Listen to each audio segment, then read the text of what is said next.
Assalamu alaikum wa rahmatullahi wa barakatuh, mes chers frères et sœurs en islam. Que la paix, la miséricorde et la bénédiction d'Allah soient sur vous. Avant de commencer cette vidéo, n'oubliez pas de liker cette vidéo car cela nous donne beaucoup de force pour continuer à partager du contenu bénéfique. Et je vous invite à vous abonner à notre chaîne et d'activer la cloche de notification pour rester informé de nos prochaines publications sur la foi islamique. Mes frères et sœurs, aujourd'hui nous allons vous parler ce que vous devez savoir sur les dangers cachés de l'aide. Restez connectés pour terminer la vidéo. Le côté obscur de l'aide, comment cela peut te nuire. Partie 1. Le piège de l'intention. L'aide. Ce mot évoque des images de générosité, de sacrifice, de cœur ouvert. Dans notre monde, l'acte d'aider est souvent vu comme une vertu incontournable. Cependant, derrière cette noblesse apparente se cache une question silencieuse mais profonde. D'où vient vraiment ton aide? Tu te dis peut-être que tu donnes sans arrière-pensée. Mais parfois, sans même le vouloir, nos actions sont teintées de désirs inconscients. Désir d'être vu, d'être reconnu, de recevoir des louanges, ou même de maintenir un certain contrôle sur ceux que nous aidons. Ces petites pensées cachées se mêlent à notre générosité, modifiant son essence. Allah nous avertit dans le Coran de la pureté d'intention que l'on doit avoir lorsqu'on aide. Ô vous qui avez cru, ne faites pas périr vos aumônes par un rappel ou par un tort, comme celui qui dépense sa richesse pour être vu des gens. Sourate Al-Baqarah 264. Cette simple phrase nous invite à réfléchir profondément à nos motivations. Il ne s'agit pas seulement de donner. Il s'agit de pourquoi nous donnons. Lorsque nous agissons avec des attentes, même minimes, ces attentes peuvent obscurcir la beauté de l'acte lui-même. Quand tu offres quelque chose à quelqu'un, est-ce vraiment pour lui faire du bien? Ou est-ce que tu t'attends à ce qu'il te rende hommage? Ou même qu'il se sente redevable envers toi? Le danger de l'ego dans l'aide. Imaginons un homme qui, chaque fois qu'il aide quelqu'un, se rappelle à lui-même et aux autres les bons gestes qu'il a posés. Tu te souviens de ce que j'ai fait pour toi? Il ne se contente pas de donner, il veut être vu dans son don. Chaque acte de charité devient une scène où il joue le rôle principal. Dans son cœur, l'intention n'est pas celle de faire une bonne action, mais de se construire une image publique parfaite. Cela est-il encore de l'aide? Ou est-ce une forme subtile de manipulation? Cet homme cherche à acheter l'honneur à travers ses actes. Pourtant, l'honneur véritable n'est pas dans la reconnaissance des autres, mais dans l'approbation d'Allah. Et c'est cela le vrai piège de l'intention. Nous croyons que notre acte d'aide est pur, mais il est en réalité teinté d'un désir secret de récompense mondaine. Le Coran nous rappelle que la sincérité dans nos actions est la clé de leur acceptation auprès d'Allah, un verset puissant à méditer. Dans un autre verset, Allah dit « Ce n'est pas vous qui leur avez donné à boire, mais c'est Allah qui leur a donné à boire. » Sourate Al-Insan 76:9. Ce verset nous montre que l'aide véritable vient de l'intérieur, et non de notre volonté de briller. Quand tu donnes, Allah seul est le véritable donateur. Le don véritable vient d'un cœur pur, désireux de faire plaisir à Allah seul. Réflexion. Qui est vraiment servi par ton aide? Rappelle-toi ce moment où tu as fait une bonne action pour quelqu'un. Ton intention était-elle purement dirigée vers le bien de l'autre? Ou as-tu ressenti quelque chose en retour, comme un sentiment de fierté, de validation ou d'admiration? Ces pensées ne sont pas nécessairement mauvaises, mais elles peuvent enflammer notre ego si elles deviennent le moteur principal de notre générosité. Allah nous invite à réfléchir à cela à travers la parole du prophète Mohammed. Paix et bénédiction sur lui. Celui qui se montre humble, Allah le rehausse, et celui qui cherche à se montrer grand, Allah le rabaisse. Sahih Muslim. Il ne s'agit pas d'éviter l'aide aux autres, mais de veiller à ce qu'elle ne devienne pas un moyen de satisfaire notre propre ego. Dans ce monde qui nous pousse constamment à être vus et appréciés, nous devons toujours poser la question cruciale. Pourquoi je le fais? L'impact des actions motivées par l'ego. Imagine un instant que chaque bonne action que tu réalises ne soit pas dirigée vers Allah mais vers les yeux des autres. La recherche d'une reconnaissance pourrait non seulement affecter l'acte lui-même, mais aussi ton cœur. Chaque fois que tu cherches à être admiré pour ton aide, cela te place dans une position où tu attends quelque chose en retour. Une gratification immédiate, des remerciements ou un certain statut. C'est là que la lumière de ton intention commence à faiblir. Les actions motivées par l'ego finissent par créer un cercle vicieux, où l'on devient dépendant de l'opinion des autres pour se sentir validé. Cela crée un vide, car ces éloges mondains ne nourrissent pas l'âme de la même manière qu'une reconnaissance sincère par Allah. Est-ce que ton cœur se trouve dans une recherche de validation terrestre ou dans une quête d'approbation divine? C'est la question à méditer. Quand nous aidons, il est essentiel de nous rappeler que le véritable bien ne réside pas dans les éloges, mais dans l'acceptation d'Allah. La leçon du verset et de l'histoire du prophète le Coran nous offre plusieurs leçons sur l'importance de la pureté d'intention dans l'aide. Le prophète Muhammad, paix et bénédiction sur lui, nous a montré par son exemple que la générosité n'était pas dans l'acte seul, mais dans l'intention pure qui le motive. Lorsqu'il a aidé, il n'a jamais cherché à recevoir un retour. Au contraire, il a souvent agi dans la discrétion car il savait que seul Allah est le véritable récompenseur. Question finale. Qu'est-ce qui anime ton cœur? Quand tu réfléchis à l'aide que tu donnes, peux-tu sincèrement dire que ton intention est pure et sans arrière-pensée? Si tu réalises que ton ego a pris le dessus, sache qu'il n'est jamais trop tard pour réajuster tes intentions. Allah est miséricordieux et généreux. Par la repentance et la sincérité, tu peux purifier ton cœur et retrouver la pureté de ton action. La vraie récompense, celle qui touche ton âme, est celle que seul Allah peut t'offrir. Cette première partie est conçue pour éveiller une prise de conscience profonde sur les motivations derrière l'aide. Elle aborde l'idée de l'ego, de la reconnaissance et la manière dont ces éléments peuvent obscurcir l'intention véritable. Elle invite à une introspection sincère, guidée par des enseignements coraniques et prophétiques. Est-ce que ce ton et cette approche conviennent à la première section? L'histoire d'un ami qui s'oublie. Imagine un jeune homme nommé Yasser. Il est connu de tous pour son grand cœur. Chaque fois qu'un ami est en difficulté, il est le premier à répondre. Il est là pour consoler, pour prêter main forte, pour offrir son temps et son énergie. Ses amis l'adorent, le décrivent comme une bénédiction dans leur vie. Mais ce que personne ne sait, c'est que derrière ces sourires se cache une fatigue profonde. Un jour, Yasser s'effondre.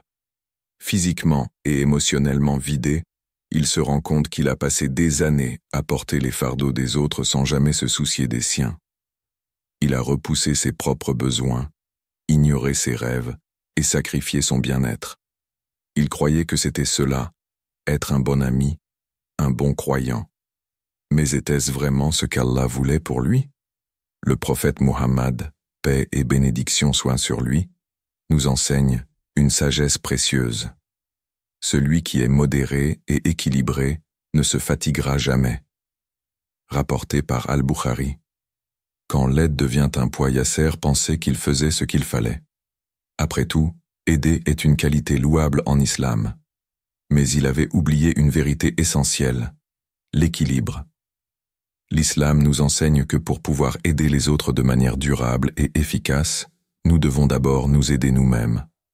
Comment une lampe peut-elle éclairer une pièce si elle n'a plus d'énergie? Allah nous le rappelle dans le Coran. Allah ne change pas l'état d'un peuple tant qu'il ne change pas ce qui est en eux-mêmes. Sourate Ar-Ra'd 13:11. Ce verset nous invite à une introspection sincère. Comment espérer améliorer la vie des autres si notre propre état est fragile? Yasser, en négligeant sa santé physique, émotionnelle et spirituelle, s'est progressivement vidé.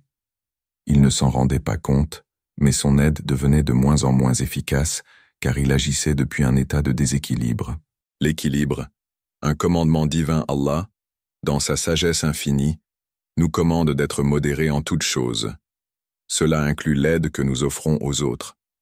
Être présent pour les autres ne signifie pas s'oublier soi-même. Au contraire, c'est en prenant soin de soi que l'on peut vraiment être une source de soutien pour autrui. Prenons un instant pour réfléchir.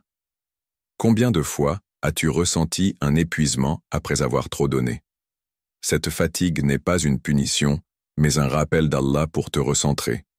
Le prophète Muhammad, paix et bénédiction soient sur lui, nous a appris à prendre soin de nous-mêmes avant de pouvoir être utiles aux autres. Une leçon tirée de l'histoire de Yasser aurait-il pu continuer à aider ses amis s'il avait pris soin de lui-même? La réponse est évidente. Oui. En mettant des limites, en respectant son propre bien-être, il aurait pu préserver son énergie et offrir un soutien véritablement durable.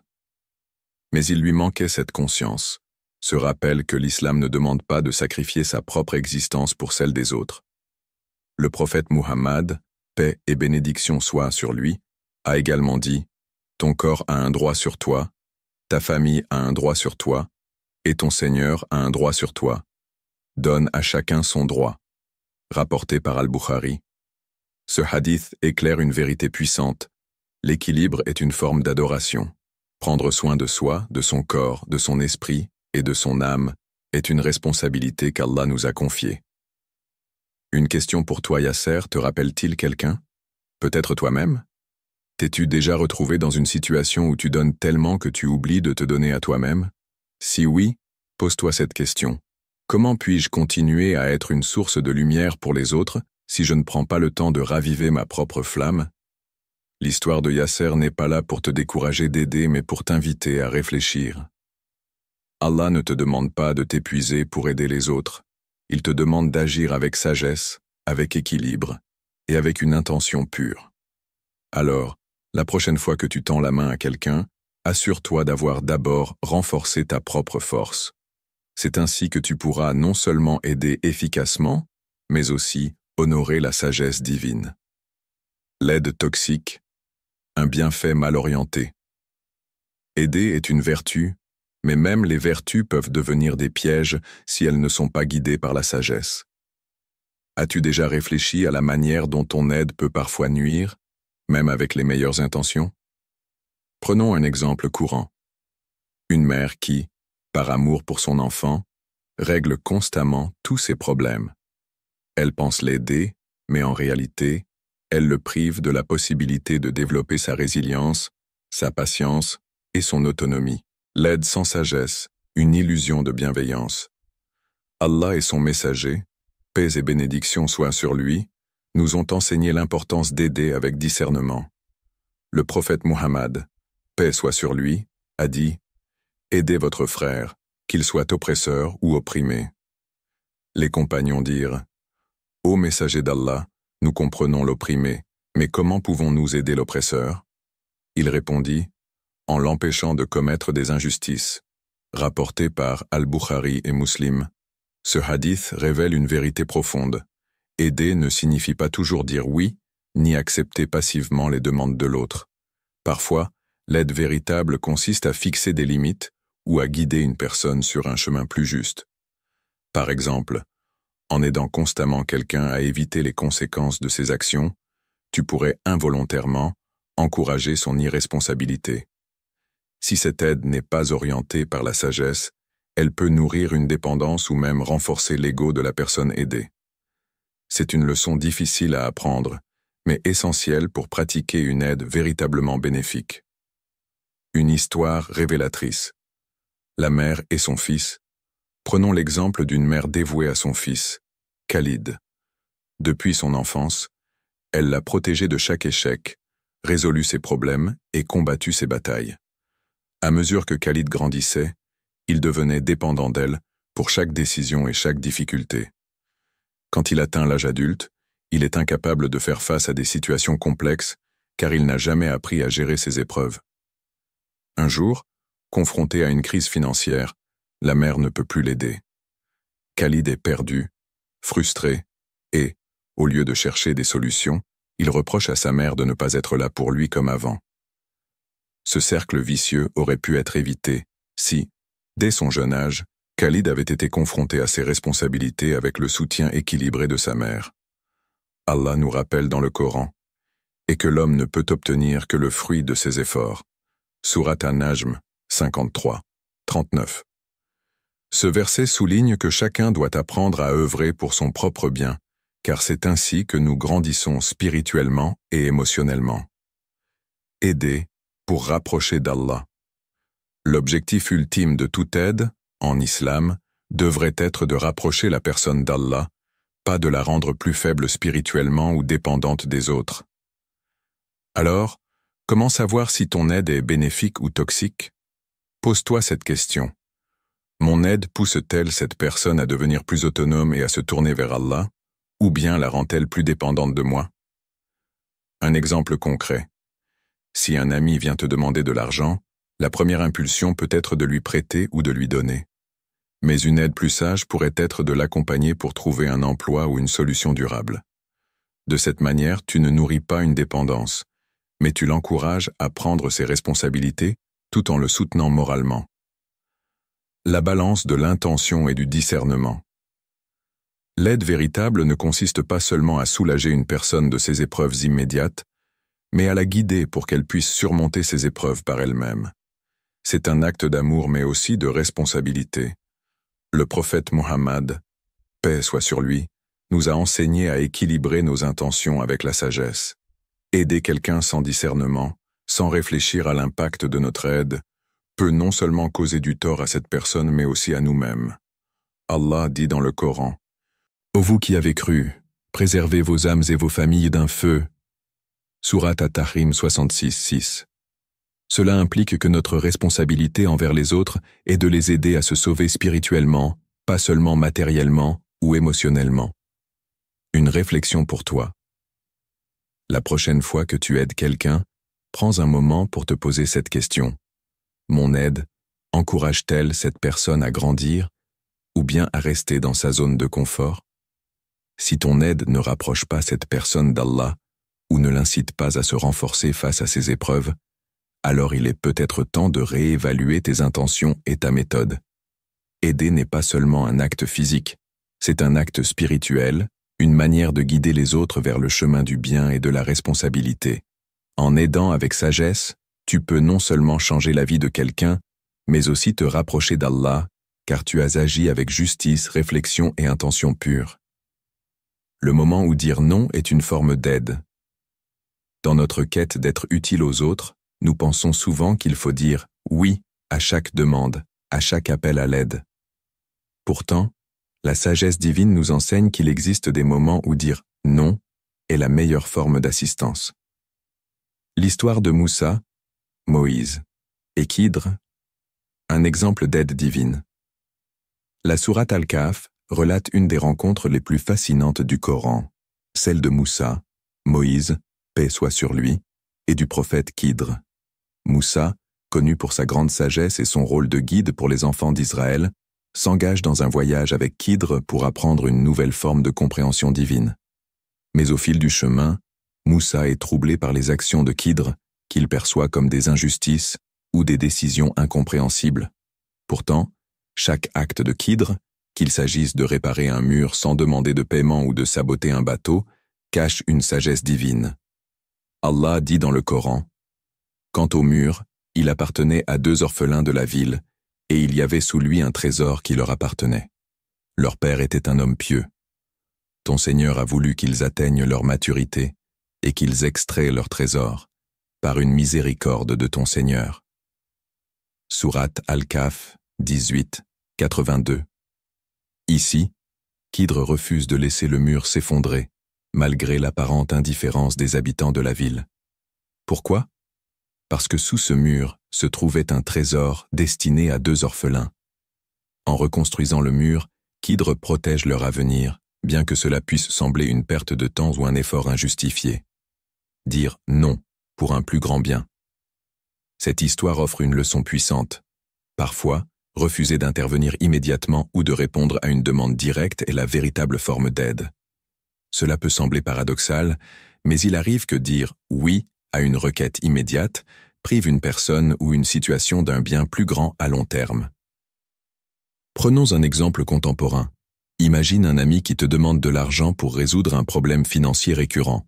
Dire « oui » pourrait sembler naturel, mais si cet ami continue de dépendre de toi sans chercher de solution durable, tu pourrais involontairement encourager un cycle de dépendance. En disant « non », Tu l'incites à chercher une alternative plus responsable et plus bénéfique à long terme. Allah nous rappelle dans le Coran, « Et peut-être détestez-vous une chose alors qu'elle est un bien pour vous, et peut-être aimez-vous une chose alors qu'elle est un mal pour vous. Et Allah sait, tandis que vous ne savez pas. » Sourate Al-Baqarah, 216. Ce verset souligne que notre perception immédiate du bien ou du mal peut être limitée, tandis qu'Allah, dans sa sagesse infinie, connaît les véritables bénéfices et conséquences de chaque action. La difficulté de dire « non ». Dire « non » peut être l'un des actes les plus difficiles, surtout lorsque nous sommes poussés par le désir d'aider. Cela peut provoquer de la culpabilité ou même des conflits avec ceux qui attendent un soutien inconditionnel. Cependant, dire « non » avec sagesse et intention peut être un acte de bienveillance plus grand que de céder à toutes les demandes. Le prophète Muhammad, paix et bénédiction soient sur lui, a dit « Aucun d'entre vous ne peut vraiment croire tant qu'il n'aime pas pour son frère ce qu'il aime pour lui-même. » Rapporté par Al-Bukhari et Muslim. Aimer pour son frère ce que l'on aime pour soi-même signifie vouloir ce qui est vraiment bénéfique pour lui, pas seulement ce qui le satisfait temporairement. Une histoire personnelle, aidée par l'abstention. Prenons l'exemple de Leila, une femme qui travaillait dur pour soutenir sa famille. Son frère, Samir, avait l'habitude de lui demander de l'argent pour ses dépenses, affirmant qu'il cherchait un emploi. Pendant des années, Leila répondait à ses demandes, pensant l'aider à traverser une période difficile. Un jour, confrontée à ses propres difficultés financières, elle lui dit « non ».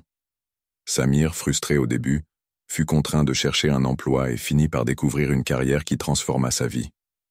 En rétrospective, Leila réalisa que dire « non » avait permis à son frère de prendre ses responsabilités et de devenir indépendant. Une réflexion pour toi. Es-tu capable de dire « non » lorsque cela est nécessaire pour le bien d'autrui? Cette question est au cœur de l'aide véritable. Aider, ce n'est pas simplement répondre à chaque appel ou satisfaire chaque demande, mais c'est réfléchir aux conséquences et agir avec sagesse. En alignant nos intentions avec les enseignements divins, nous pouvons offrir un soutien qui ne soulage pas seulement une situation immédiate, mais qui prépare aussi à un avenir meilleur. Alors, la prochaine fois que tu es confronté à une demande d'aide, prends un moment pour te poser cette question. Est-ce que dire « oui » va vraiment aider cette personne, ou est-ce que dire « non » pourrait lui apporter un bien plus grand? En choisissant de dire « non » au bon moment, tu peux, comme Khidr, participer à un acte d'aide divine qui transcende les attentes humaines. La pureté de l'intention, l'aide qui illumine. Dans un monde souvent dominé par l'apparence et la reconnaissance, la véritable aide se distingue par une qualité rare, la pureté de l'intention. Cette aide ne recherche ni gloire, ni gratitude, ni validation. Elle émane d'un cœur sincère, animé par l'amour d'Allah et le désir de plaire à lui seul. L'aide désintéressée dans le Coran, Allah décrit avec beauté cette forme d'aide dans le Coran. Et ils donnent de leur bien, malgré leur amour pour cela, aux proches, aux orphelins, aux nécessiteux, aux voyageurs indigents et à ceux qui demandent. Sourate Al-Baqarah, 277. Ce verset illustre un acte d'aide qui transcende les attachements matériels. Donner malgré son propre amour pour ce que l'on possède est un acte d'abnégation, une offrande d'une pureté exceptionnelle. L'histoire d'une lumière silencieuse. Imagine une vieille femme, Fatima, qui chaque matin avant l'aube place un panier rempli de fruits, de pain et de miel devant la maison d'une famille dans le besoin. Elle ne frappe pas à leur porte. Elle ne leur laisse pas de mots. Personne ne sait quelle est la source de cette générosité silencieuse. Un jour, la famille se demande qui pourrait bien leur offrir cette aide quotidienne. Mais Fatima ne cherche pas à être découverte. Pour elle, son geste est un secret entre elle et son Seigneur. Ce type d'aide est un reflet de ce qu'Allah décrit comme une lumière dans l'obscurité, un acte pur, libre de tout égoïsme. Le prophète Muhammad, paix et bénédiction soient sur lui, a dit « Les meilleures œuvres sont celles que l'on accomplit en secret. C'est ce secret qui magnifie l'acte, car il élimine toute attente d'un retour humain. La lumière contre l'ego. Nous vivons dans une époque où l'aide est souvent exposée. Les réseaux sociaux regorgent d'histoires de charité, Mais combien de ces gestes perdent leur pureté en quête de validation? L'aide véritable ne dépend pas des applaudissements. Elle ne cherche pas à nourrir l'ego ou à attirer des éloges. Elle illumine l'âme de celui qui donne et honore la dignité de celui qui reçoit. Allah dit, « Nous vous nourrissons seulement pour l'amour d'Allah. Nous ne voulons de vous ni récompense ni reconnaissance. » Sourate Al-Insan, 76-9. Ces mots rappellent que la plus grande récompense pour un acte d'aide ne se trouve pas dans ce monde, mais dans l'agrément d'Allah. Une réflexion intérieure. Pourquoi aides-tu? La pureté de l'intention est un miroir dans lequel chacun devrait se regarder. Lorsque tu aides quelqu'un, pose-toi cette question. Si personne ne voyait cet acte, si personne ne te remerciait, continuerais-tu à le faire avec la même ardeur? Dans cette réflexion se trouve la vérité de ton intention. Une invitation à l'aide sincère.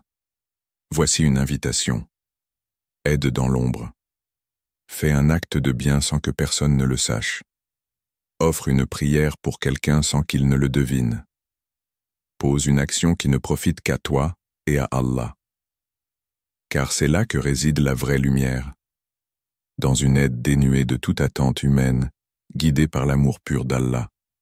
En fin de compte, l'aide qui illumine est celle qui élève l'âme de celui qui donne et apporte une sérénité inestimable à celui qui reçoit. Conclusion méditative. La prochaine fois que tu veux aider, demande-toi, pourquoi fais-tu cela? Aider, c'est un acte de foi, une responsabilité qui doit être guidée par la sagesse, l'équilibre et la pureté d'intention. Invocation. Qu'Allah purifie nos cœurs, qu'il nous guide à aider avec sincérité et discernement, et qu'il fasse de nos actions des ponts qui mènent à sa miséricorde. Amina. Chers frères et sœurs en islam, n'oubliez pas encore de liker cette vidéo et de vous abonner sur cette chaîne. Qu'Allah vous bénisse.